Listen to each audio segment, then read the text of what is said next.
Preston is holding our upgrade. This is a steering pump for a Jeep Grand Cherokee WJ, but the V8 version, which came with a bigger pump. I'm guessing because the V8 had bigger tires? I don't know. You'd have to look that up. But it has the same bolting pattern as our steering pump. So here's the game plan. Preston and I are going to take the belt off. We're going to take the fan out just so we get a little bit more room. We'll probably take out the air box also. And then we'll actually start taking out the steering pump. Not necessarily in that order. Go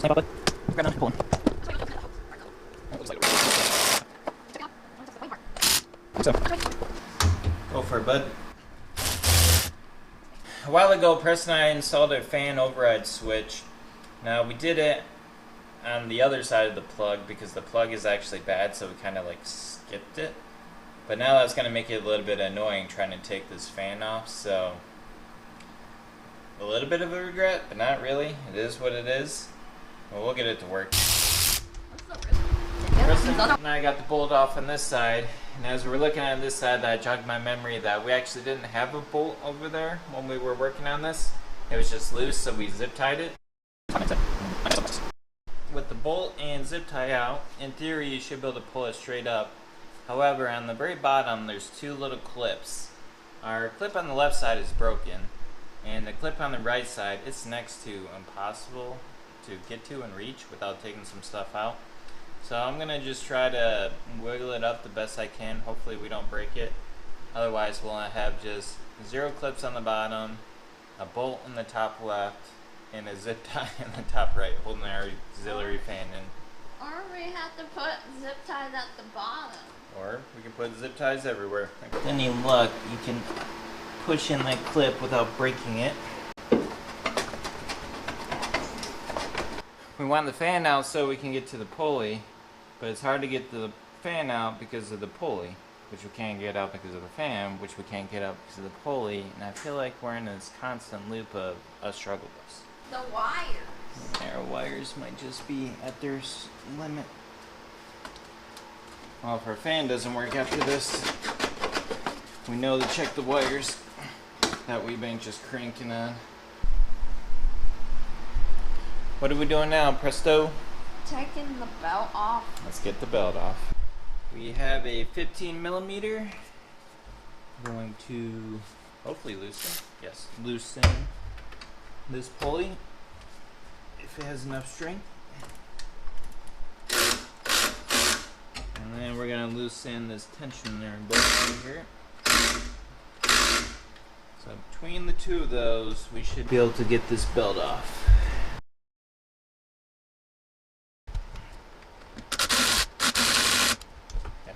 Preston and I got a new belt, so we're going to go ahead and just replace this one.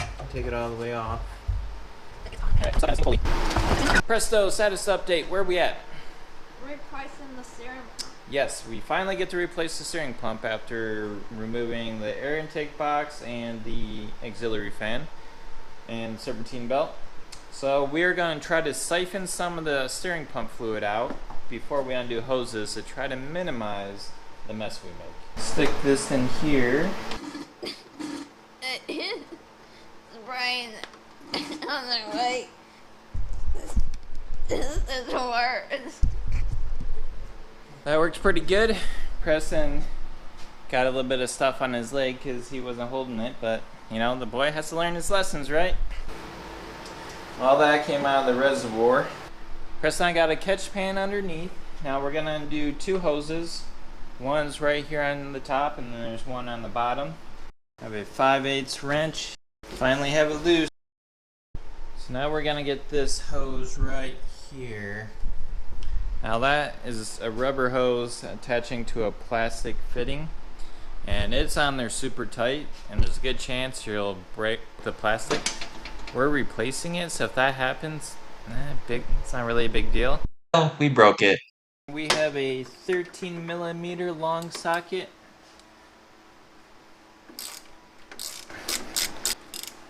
We got 3 of these, so it's just a matter of lining up the pulley to get access and then hopefully not break or strip them.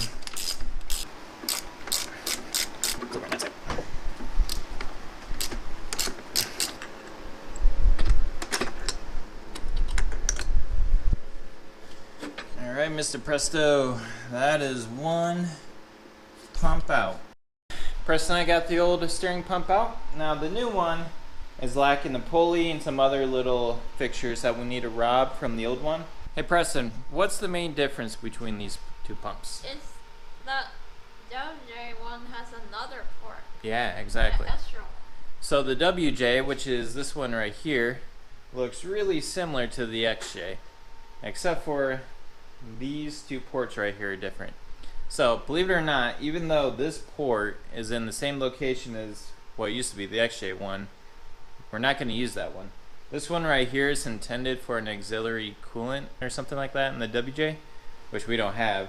So we're going to leave that one capped off, and we're actually going to tap into the lower one. We're going to remove the pulley with our Maddox pulley remover, which attaches here on the center hub. This pulley seems like it might be plastic, so I recommend doing that and not grab them from the edges because they'll probably just break it. So I don't know if this is normal, but we have this nice, fun snapping sound that sounds like it's breaking. But we'll see. There's a good chance Preston and I are going to be going to O'Reilly's and ordering a new pulley. We'll see. That was not for the faint of heart. Preston and I have the pulley off. Now we want to remove this guy right here, which happens to be a 22 millimeter. We're going to attempt to take it off with our impact, and hopefully things don't explode. Nope. Came off, no problem. Preston and I are done harvesting parts from the old X-shaped pump. Now we need to put them on the new one. So I want to make sure this actually fits in the new housing. And then second, there's a hole in there. We want to make sure that hole is at least, from what I've seen online, 3/16 of an inch. Now the reasoning behind that, I'm assuming, is the larger pump needs a higher flow rate. And if you have a small hole, it's going to bottleneck. So we're going to prevent that if needed. Preston and I are a little concerned because at a glance, we can't really tell if that is just paint or if that's cast together. So hopefully it's just paint. But we need to get it off. Problem we have is we can't fit a socket in here because the reservoir is different shape. So what we're going to do is remove the reservoir, and it looks like if you just pop this pin on the top and bottom, it should be able to slide it off. Okay. Separate it. Okay, our O-ring stayed, so that's good. We want to make sure that didn't pop off. There should be a spring in there, so we want to make sure that doesn't come flying out at us. So, like Preston and I mentioned before, look how big the orifice is on this one. And compare that to our XJ. Preston and I went through our drill bits until we found one that we think will work. No going back, Presto. No going back. It's all cleaned out. We're going to go ahead and stick it into the WJ pump. Hey, real quick. Preston almost distracted me to make a really bad mistake. Presto. So on your pulley, there's two sides, right? You want to have the side with the lip out, so if you ever need to remove it in the future, you can. Otherwise, you're going to be having a doozy of time getting it off.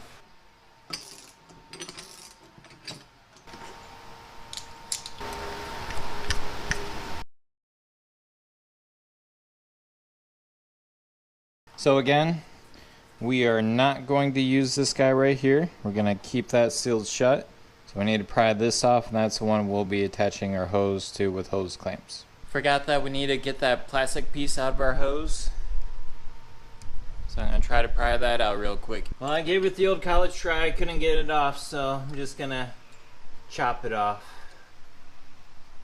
Hopefully below it. Okay, so basically we just got to do everything again, but in reverse. Preston, it's past his bedtime, so he's in bed, so I'm going to finish up while he's sleeping, and we'll test it in the morning.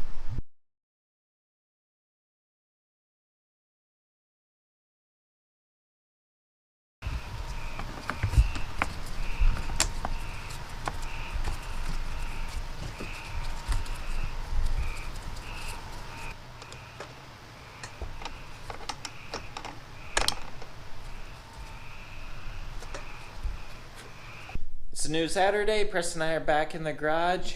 The start of the mullet is gone. The wifey did not like it, so I had to get rid of it. So Preston and I are at an impasse. We're going to show you what's up. The stock return hose for the XJ is a 3/8 inch inner diameter. Now the WJ one, where it connects on the bottom here, that has a 1/2 inch diameter. So come to find out, a 1/2 inch inner diameter power steering return line hose is like the unicorn of power steering hoses. They are like non-existent at your local auto store. And I think this is what we're gonna do. I got a coupler here, a brass coupler that goes from 3/8, which will fit the XJ line, and then a 1/2 inch, which will fit the fuel line. So we're gonna couple them together and just cut enough of the 1/2 inch to where it ties onto the stem valve over there and the fuel pump. So in reality, maybe only like a 1/2 inch of the fuel line will be exposed to the fluid. So we're gonna cut this at roughly 2 inches. There we go. Try to slide it down. Here, I'll hold that. You spin that and push, push. That's right. It'll be easier to just set that right All right, there. there we go. Here we go. Think that's good? Toy like unto a dish. Put the hose clamp on there before I forget.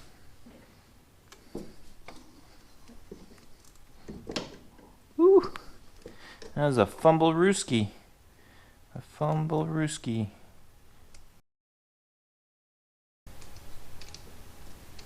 Okay. Push it onto our port here on the bottom.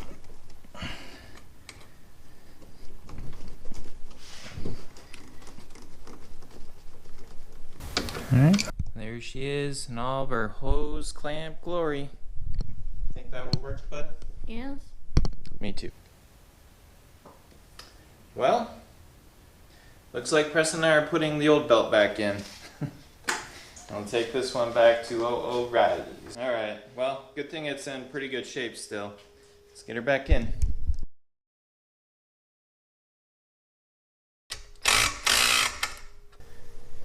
Success! Well, let's double check here. So we are on all the pulleys. It's definitely a bit of a chore. You know, you just gotta carefully work your way through. I'm gonna put the power steering fluid in there, then test it. Sounds like a plan. We're gonna hop in the Jeep and turn the wheel a bit and see what happens. Yes, I did. Okay, you wanna watch the tires?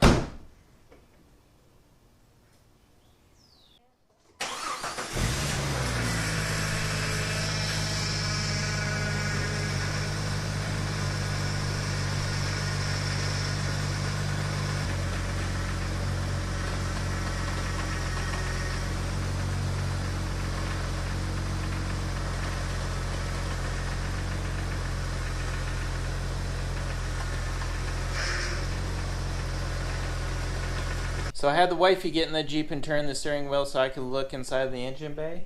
And lo and behold, we have a leak. 2 of them actually, but not from our hose.